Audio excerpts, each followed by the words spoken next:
Sungguh-sungguh Allah sangat ridho ketika seorang hamba itu makan ketika sesuap nasi dia muji Allah, ketika minum seteguk nasi dia muji Allah. Itu kalau orang diridhoni Allah itu wali betul. Itu untuk jadi wali itu gampang, kamu makan ridho, kamu nginjak buminya Allah ridho seneng, kamu hidup keseharian aman seneng. Nah ini supaya sampean kita semua ngaji betapa panduan Rasulullah untuk menggapai ridho Allah itu banyak yang keseharian sekali. Saking kesehariannya banyak dalam hadis dan itu sahih. Nabi menyebut hal-hal yang keseharian. Hatta ma tas'alu fi fimra'atika, kamu punya uang kemudian istri kamu bisa makan itu ibadah. Bahkan sebagian ibadah itu dicontohkan Nabi yang akhirnya diprotes sahabat. Yaitu wa fi buti ahadikum sedekah, kamu menggauli istri kamu itu ya sedekah. Sampai sahabat bilang yang benar ya Rasulullah.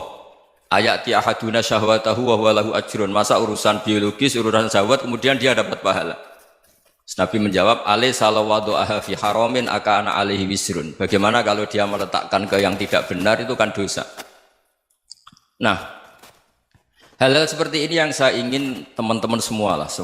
Saya juga agak ingin ngaji demi Anda juga agak ingin. Itu dosa sekali ngaji kok pesanan kelompok tertentu itu enggak boleh. Islam itu untuk semua. Jadi ya cuma karena di depan saya jenengan ya seakan-akan jenengan korbannya. Itu ada ilmunya dalam usul fikih itu. Jadi orang itu harus ngaji usul fikih. Nama yang disebut, mungkin Mas Sufyan masih ingat zaman ngaji usul fikih. Nama yang disebut itu tidak jaminan sebagai prioritas perintah. Jadi misalnya gini, kebetulan yang di depan Nabi itu Abu Dzar. Nabi ya bilang, ya Abu Dzarin ini uhibbuka misalnya, atau ya Mu'ad ini uhibbuka, atau ya Abu Hurairah ini uhibbuka misalnya. Banyaklah riwayat yang Nabi nyebut ya Abu Dzarin, ya Mu'ad, ya Abu Hurairah. Kemudian misalnya Nabi meneruskan khitab, ini uhibbuka, saya mencintai kamu, fakul dubur sholatin, atau sebagian riwayat disebut fala tada'an la dubura kulli sholatin, Allahumma inni ala dzikrika wa syukrika wa husni ibadatik. Saya mencintai kamu, siapa saja. Mu'ad bisa, Abu Dzar bisa siapa? Saya mencintai kamu, mohon kalau habis sholat kamu jangan lupa wiridan Allahumma a'inni ala dzikrika wa syukrika wa husni ibadatik. Ya Allah, tolong kami permudah supaya mudah ingat engkau. Anda tidak bisa mentang-mentang, wong nama saya Parmin, nama saya Purnomo, itu yang diperintahkan Mu'ad misalnya. Jadi yang disebut satu, tapi khitab itu untuk siapa saja.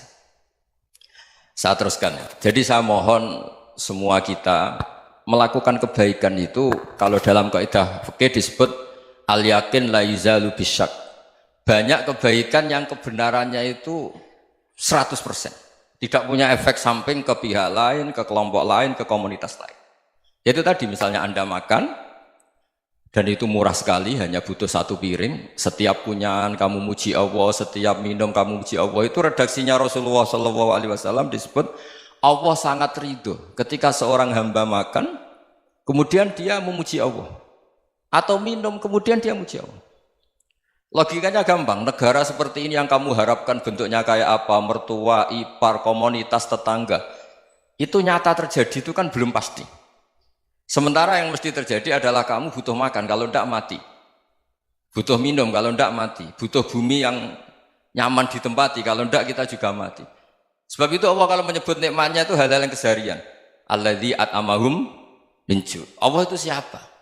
Allah itu yang menciptakan kamu bisa makan. Tidak berlebihan. Allah itu yang menciptakan kondisi sosial itu ideal. Zaman Nabi itu ya ada orang munafik. Orang-orang pilihan Allah itu juga diuji orang sekelilingnya yang macam-macam. Semua diuji sesuai konteks zaman dan waktu. Nah, tapi ada ibadah-ibadah yang selalu disarankan Nabi. Sampai Nabi itu pernah ditanya, ayul islami khairun ya Rasulullah, Islam terbaik itu gimana? Jawaban Nabi itu unik. It'amut to'am. Islam terbaik itu ya makan-makan, yang santai-santai. Ketika Allah menyebut beberapa kebaikan, falak tahamal aqobah wa ma adrokan Allah mal aqobah. Terusannya apa? Fakku raqobah. Terusannya apa? Au it'amun fi yaumin di masghubah. Ya itu acara makan-makan itu juga Islam. Kenapa? Ya bayangkan kalau tidak ada makanan, kita mati kan? Kondisi sosial tidak ideal itu Anda masih gak apa-apa. Tapi kalau Anda tidak makan, Anda tidak minum, Kamu punya istri cerewet masih bisa hidup, punya mertua cerewet masih bisa hidup. Tapi kalau tidak makan bisa mati. Berarti penting mana istri sama makan? Penting mana? Makan. Semoga istri Anda dengar, nanti kamu disuruh makan tapi pulang deh. Itu kalau dibahasakan makan masih memahami. Penting mana nasi satu piring dengan istri. Nggak ada nasi mati, nggak ada istri belum mati. Penting mana? Gak berani jawab kan? Nah, ternyata Anda ada garang kan di depan istri. Jadi saya mohonlah, mungkin Mas Sufyan Sauri tadi yang bisa bantulah. Teman-teman tuh ngaji yang keseharian saja. Karena kita nyari ridha Allah itu berdasar firman Allah. Dan firman Allah itu menyebut keseharian tuh riang, gampang. Yaitu tadi misalnya wa min ayatihi manamukum bil laili wan nahar. Termasuk ayat-ayat Allah itu kamu tidur. Maka dulu itu ada guyonan, ada tokoh Mu'tazilah, kelompok dalam Islam yang berpikir manusia itu bisa menentukan ikhtiarnya sendiri. Karena saya bisa duduk, ingin berdiri, berdiri. Karena kelompok ini nggak terima kalau semua kehendak Allah, nanti bagaimana kalau semua kehendak Allah kok ada hisab ya, ada sanksi. Lucunya itu dia akhirnya, ini cerita ya, mencintai seorang perempuan, cantik sekali. Dan itu dia menjadi ahli sunnah itu oleh hal-hal yang sepele.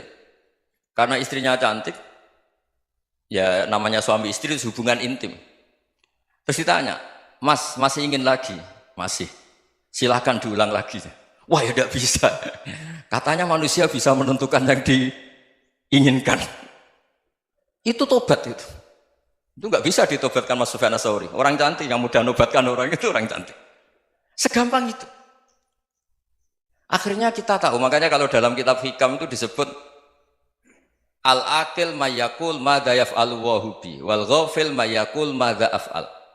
Orang yang punya akal karena sadar ini wilayah Allah, semua milik Tuhan. Itu dia tiap hari berpikir, besok Allah akan melakukan apa terhadap dunia ini. Kamu merencanakan suatu mau plesir, ternyata gempa. Mau wisata ke Rusia, ternyata perang. Kamu tidak pernah tahu apa yang akan terjadi besok. Wa ma tadri nafsum madza taksibu ghadan. Tapi anda semua kita ini sering punya jadwal permanen. Makanya saya kalau diundang siapa saja, sanad takdir. Yang jelas Gus ini acara penting. Ya masih acara penting nak pangeran ngersakno piye? Kok ape dadi pangeran? Kamu kok mau jadi Tuhan? Itu kadang ya kiai. Penting Gus acara ini jenengan harus memastikan bisa. Loh kamu itu yang ngajarin tauhid, sesuatu itu biadillah kok bilang-bilang apa pasti. Kalau maksa terus tak tobatkan loh kamu kata saya. Ya kalau gitu Gus bilang insya Allah. Wah itu hati saya, fisik saya, roh saya sudah bilang insya Allah. Tidak usah kamu latih kata saya. Nah hal-hal tauhid keseharian itu gampang sebetulnya.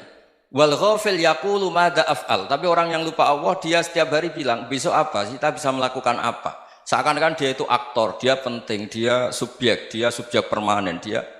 Padahal kita ini hanya objek kehendak Allah Subhanahu wa taala. Karena kita yakin sesuatu yang terjadi di alam raya ini kita tidak bisa apa-apa.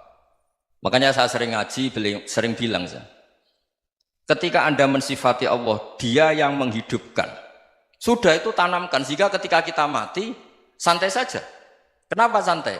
Allah punya cara menghidupkan kita. Zaman kita hidup juga gak tahu caranya ngelola jantung, ngelola paru-paru.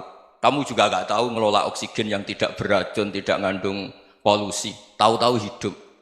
Gak ingin tua ya tahu-tahu tua, gak ingin mati tahu-tahu mati. Selama ini kita hidup juga gak tahu apa-apa sebetulnya. Hanya gaya tok, punya jadwal, punya planning. Kalau kamu bisa menentukan pilihan Anda, pasti Anda istrinya cantik, 4 neriman semua, kona'ah semua. Nyatanya enggak kan? Ada 1 jelek, cerewet. Oh itu kan, nyatanya enggak bisa apa-apa Anda kan? Dan kamu bawa mati lagi. Itu kan, istri Anda juga gitu, punya keinginan, punya suami yang ganteng, yang jabat, yang neriman, yang enggak poligami. Ya enggak kesampaian juga. Kalau kita ngitung tingkat kegagalan kita itu gagal terus. Ya kan? Nah, terus ingat Allah, madza yaf'alu wa bi. Orang yang punya akal selalu berpikir Allah itu menghendaki apa terhadap saya. Lalu sama-sama orang melihat orang yang serius, itu kata Anda itu pemikir berat, serius, senang punya tokoh yang merengut tuh, karena kamu anggap serius. Tapi sebagian orang menganggap orang yang serius itu wong merengut, wong masam, wong muka kok ditekuk. Jadi sama Itu hati, ya muqallibal qulub tsabbit qalbi ala dini. Karena kita nggak tahu cara berpikir kita tentang orang lain, tentang sekeliling kita. Misalnya kita orang baik yang jenis ngrumat fakir miskin. Ada orang bangun masjid mewah itu janggal. Apa artinya masjid mewah kalau banyak orang kelaparan? Tapi kalau yang jenis pendidikan apa artinya masjid mewah kalau tidak bisa ngaji? Nanti yang jenis infrastruktur apa artinya ini kalau semuanya punya sudut pandang yang berbeda-beda. Dan Islam mengapresiasi semua kebaikan. Tapi katakan semua kebaikan itu adalah kehendak Allah Subhanahu wa taala. Karena apapun baik Anda itu pakai fasilitas yang diberikan oleh Allah Subhanahu wa taala. Sehingga ini yang disebut qulillah tsumadarhum fi khawdihim yal'abun. Ya kembali tadi ke tema-tema bahwa keseharian Anda ini sudah Islami. Saat Anda tidak bisa melakukan apa saja. Saya sering ada jenazah, biasanya kalau tetangga meninggal saya sering disuruh ngelepas. Saya bilang orang ini baik karena sering ngelamun di rumah, sering nganggur di rumah. Ditanya sama anaknya, kenapa Gus nganggur baik? Ya kalau dia nganggur artinya juga agak berbuat sesuatu yang maksiat kan? Ya kan? Orang nganggur di rumahnya ya tidak bunuh orang, tidak maling, tidak korupsi, ya namanya nganggur di rumah. Lah cuma istri cara pandang nganggur gak menghasilkan uang itu. Tapi juga gak menghasilkan kriminal kan? Jadi sebenarnya Islam itu makanya kalau sampai ngaji usul fikih itu ada kitab usul fikih namanya Lubul Usul, itu terkenal sekali di pesantren itu. Itu kalau ngapresiasi keseharian itu luar biasa. Izma min mubahin illa wa yatahaqqaqu bihi tarku haramimma. Karena keseharian yang mubah saat Anda lakukan itu ada kehebatan yang luar biasa, yaitu meninggalkan haram. Makanya dulu banyak orang-orang alim ketemu temannya itu guyon sampai semalaman. Itu biasanya yang semangat Islam itu kiai kok tidak tahajud, kiai kok tidak witir. Orang yang sedang mapan uangnya banyak, malam itu tidak kelayaban itu sudah luar biasa. Melawan nafsu supaya tidak maksiat itu sudah luar biasa. Supaya lupa guyon sama temannya semalaman sampai subuh. Gejlok-gejlokan ngenang zaman miskin, zaman kuliah nggak jelas, zaman apa. Melihatnya jangan tarkut tahajud. Seperti ini meninggalkan tahajud, tapi meninggalkannya ini talkul muharramat. Jadi kayak apa hebatnya? Sehingga Imam Ghazali punya riwayat yang agak unik. Hatta takuna ibadatu akhiri hadil ummah iku an-naum. Sehingga suatu saat ibadah terbaik umat ini itu tidur. Itu kan riwayat kontroversi. Ketika Imam Ghazali tanya, kenapa iya? Kenapa kamu mulai keluar dari rumah itu sudah banyak maksiat? Melihat perempuan yang enggak mahram, melihat fenomena. Tapi kalau kamu tidur itu enggak melihat apa-apa. Tapi juga kamu jangan menganggap tidur itu ibadah betul. Saatnya melakukan fardu ain malah masih tidur. Tapi itu sudut pandang yang menjadikan kita Islam itu gampang. Jadi saat Anda tidak bisa aktivitas apa-apa, misalnya ada beberapa orang yang lumpuh. Lumpuh itu memang nggak bisa Jumatan, nggak bisa ibadah, tapi dia juga nggak bisa maksiat. Tidur itu memang Anda saat itu tidak bisa tahajud, tidak bisa witir, tapi saat itu ada zina, ada maling, tidak gosipkan orang, tidak bully orang, tidak menanamkan kebencian, tidak hasud. Sehingga tidur menurut Allah Ta'ala wa min ayatihi manamukum billaili apa? Wan-nahar. Karena di tidur itu selain ada unsur istirahat, jaga kestamina, juga ada unsur meninggalkan beberapa keburukan. Nah saya mohon ibadah yang keseharian ini kita jaga. Supaya kita semua baca ayat itu fasih. Fasih itu tertanam di hati. Allah itu siapa? Alladzi at'amahum min ju'i wa amanahum min khauf. Dan Allah kalau cerita di Quran itu anna subabnal ma'a subba summa syaqaqnal ardon wa syaqqa fa'ambatna fiha habba wa inaba wa qadba wa zaituna wa nakhla wa hadaika hulba. Kamu tahu saya ini siapa, kata Allah. Saya ini adalah Tuhan yang menurunkan air, kemudian ada tanaman banyak. Habba wa inaba wa qadba, ada zaitun, ada tin, kalau orang Jawa mungkin ada tela, ada padi, ada mangga, ada pisang. Sudah. Wa inaba wa zaituna wa nakhla wa hadaika hulba. Ada perkebunan yang lebat. Tujuannya apa? Mata Allahkum, silahkan kamu pakai, kamu nikmati. Tapi karena kadang kita ini punya ide-ide besar. Tadi untuk syukur saja nunggu punya istri riman, rumah baik, tetangga baik, komunitas baik, semuanya baik baru syukur. Lama-lama nanti ada di surga, syukurnya nunggu surga paling kelas A. Itu sudah ada yang menghuni Rasulullah, kamu nggak boleh di situ. Masa untuk syukur saja? Repotnya Masya Allah. Jadi mohonlah Quran yang kalau Anda hafalkan juz sama itu kan ada ayat-ayat yang kayak tadi. Ya, fal yang dzuril insanu ila ta'ami. Coba lihat. Apa yang kamu makan ya? Dari mana? Dan untuk mempertahankan hidup kamu keseharian. Jadi jangan kira ibadah itu harus membentuk komunitas yang versi Anda. Ibadah itu harus yang hal yang mulu-mulu. Kesehariannya Anda alami.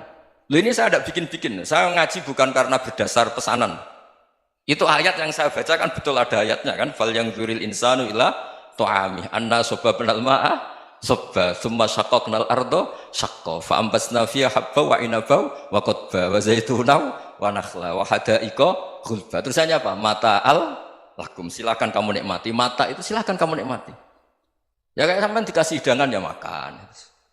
Ya sudah makan, habis makan ya minum, habis itu ngantuk ya tidur. Ya sudah normal-normal saja. Kayak apa indahnya Islam? Tapi Anda mencari Islam yang gimana lagi? Nah itu yang diajarkan guru-guru kita, diajarkan sanad kita sampai Wali Songo, sampai Rasulullah SAW. Bahwa pada akhirnya ada jihad, ada perang. Itu dulu memang perang, bukan membunuh, beda. Dulu kita dijajah Belanda ya perang, dan itu normal karena kita dijajah. Jadi ketika orang lain ingin baik sama kita, wa in ahadum minal musyrikin astajaruka ya fa'jirhu hatta yasma'a kalam Allah. Kalau mereka ingin baik ya kita baik. Makanya ada istilah musta'man, mu'ahad. Kalau mereka ingin damai, berdampingan dengan kemajmukan ya itu yang lebih baik. Karena memang Islam menghormati proses perdamaian. Wa in janahu lis-salmi ya fajnah lah. Kalau ingin damai ya kita harus